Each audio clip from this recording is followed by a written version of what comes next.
Очень долго шла подготовка, почти что на протяжении целого года. Но результат нас порадовал. Очень много мастеров будет представлено с Крыма. И у меня получилось представить более 50 своих работ на этой выставке. Я решил не ехать самому и отправить вместо себя сына, для того, чтобы он уже тоже мог посмотреть и представить свои работы.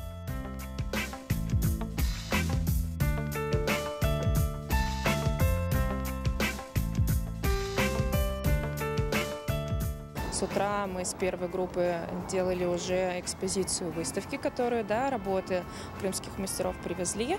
И вечером у нас была обзорная экскурсия в вечерней Казани, где было бы интересно вообще показать крымским нашим гостям какие-то уникальные наши места в ночное время. Вы знаете, у меня была мечта, вообще очень давняя, когда-нибудь в Казани открыть свою выставку.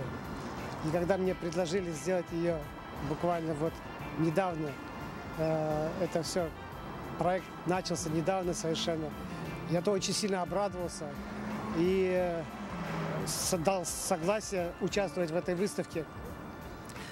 И уже сегодня мы приехали, нас встретили, и уже сегодня прошла какая-то экскурсия по городу. Мне город Казань очень сильно понравился. По поводу выставки хочу сказать, что на днях уже открывается она.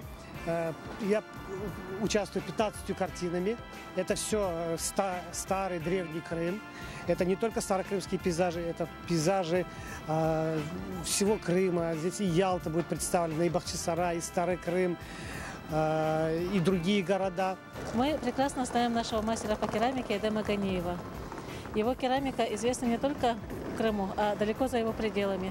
Очень много покупателей, очень много друзей у Эдема. И предложили Эдему провести выставку в Казани. Эдем сказал, давайте будем собирать художников и мастеров, потому что я хочу показать весь Крым. Начиная с января 2020 года мы активно занимались над реализацией этого проекта, над подготовкой. А реализация началась, собственно, летом, когда у нас появилась возможность продолжить работу над проектом.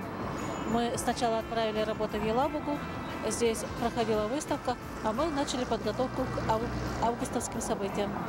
Знаете, если рассказать о том, как нас встретили, я думаю, что все мастера и художники Крыма, и не только Крыма, захотят оказаться в таких поездках. Мы чувствуем себя не просто гостями, мы чувствуем очень дорогими, очень почетными гостями.